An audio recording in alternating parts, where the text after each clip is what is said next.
টাকাটি আমরা ফ্যামিলি কার্ডের মাধ্যমে দিচ্ছি এটি ইনভেস্টমেন্ট হিসেবে দেখতে হবে, এবং আপনি যখন ইনভেস্ট করবেন রিটার্ন অবশ্যই আসবে। অনেক দিন বাধ্য হয়ে বিদেশে থাকতে হয়েছিল। এছাড়াও এর আগে যখন দেশে ছিলাম মাননীয় স্পিকার, দলের রাজনৈতিক কারণেই, দলীয় কারণে, রাজনৈতিক কারণে প্রায় বাংলাদেশের বিভিন্ন গ্রাম, জেলা, উপজেলা, পৌরসভা সফর করেছি দলীয় কাজে। মাননীয় স্পিকার, সেই সময় দেখেছি এবং সেই সময় দেখে আমার কাছে মনে হয়েছে যে এই দেশে আমরা যত পরিকল্পনাই গ্রহণ করি না কেন মাননীয় স্পিকার, এই পরিকল্পনাগুলোকে যদি সফল করতে হয়, দেশের অবস্থার যদি পরিবর্তন করতে হয় মাননীয় স্পিকার, তাহলে আমাদের এই টোটাল জনসংখ্যার অর্ধেক যারা, তাদেরকে আমরা যদি অবজ্ঞা করি, পেছনে ফেলে রাখি, তাহলে কোনোভাবেই সেটি সম্ভব নয় মাননীয় স্পিকার। এবং সে কারণেই মাননীয় স্পিকার 1991 থেকে 96 এবং 2001 থেকে 2006 সাল যখন বাংলাদেশ জাতীয়তাবাদী দল দেশনেত্রী খালেদা জিয়ার নেতৃত্বে দেশ পরিচালনার দায়িত্বে ছিল, তখন আমরা মেয়েদের শিক্ষা ব্যবস্থা ক্লাস 12 পর্যন্ত আমরা ফ্রি করেছিলাম।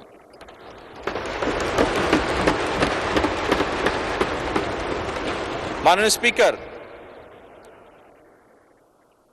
সেজন্যই এই নারী সমাজ যাতে দেশ গঠনে আরো বেশি ভূমিকা রাখতে পারে, সেজন্যই বর্তমান সরকার সিদ্ধান্ত গ্রহণ করেছে, পরিকল্পনা নিয়েছে যে আমরা মেয়েদের স্নাতক বা ডিগ্রি পর্যন্ত আমরা শিক্ষা ব্যবস্থা ফ্রি করব। এবং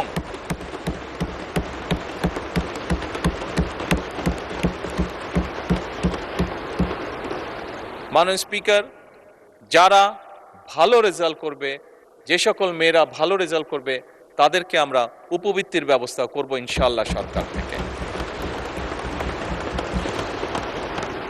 মাননীয় স্পিকার, শুধুমাত্র লেখাপড়াই নয়, মেয়েদেরকে, নারীদেরকে যদি আমরা অর্থনৈতিকভাবে স্বাবলম্বী করে গড়ে তুলতে পারি, তাহলে দেশকে আরো দ্রুত সামনের দিকে এগিয়ে নিয়ে যাওয়া সম্ভব।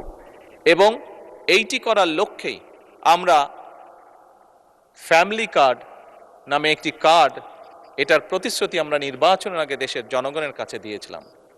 আবারও আল্লাহর কাছে অশেষ শুকরিয়া আদায় করি, আল্লাহর রহমতে এই ফ্যামিলি কার্ড যেটি আমরা প্রতিশ্রুতি দিয়েছিলাম, সেটিরও বাস্তবায়নের কাজ আমরা শুরু করেছি। এবং এই সংসদেই মাননীয় স্পিকার, দুদিন আগে আমাদের তরুণ সদস্য জনাব হাসনাত আমাকে ফ্যামিলি কার্ড নিয়ে একটি প্রশ্ন করেছিলেন যে এই ফ্যামিলি কার্ড কিভাবে কন্ট্রিবিউট করতে পারে দেশের ইকোনমিতে। আমি সংক্ষেপে সেটি তুলে ধরেছিলাম এই মহান সংসদের সামনে। এবং সেদিন আমি পরিষ্কারভাবে বলেছিলাম, অনেকেই হয়তো, অনেকের মনেই প্রশ্ন আছে এত টাকা কিভাবে দিবে এবং এত টাকা এইভাবে দিয়ে দিলে সম্ভব কিনা। আমাদের সকলকে বিষয়টি একটু অন্যভাবে দেখতে হবে।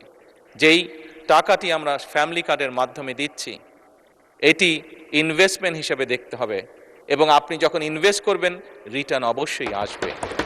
আমি সেদিন বলেছিলাম মাননীয় স্পিকার, আমি সেদিন বলেছিলাম যে এই ফ্যামিলি কার্ডের যেই টাকা ফ্যামিলি কার্ডে যাবে, একজন নারী যেটি পাবে, উনি যেই কাজে ব্যবহার করবেন এই টাকাটা, সেই ব্যবহৃত টাকাটা এই দেশের গ্রামীণ অর্থনীতিকে ধীরে ধীরে শক্তিশালী করে তুলবে।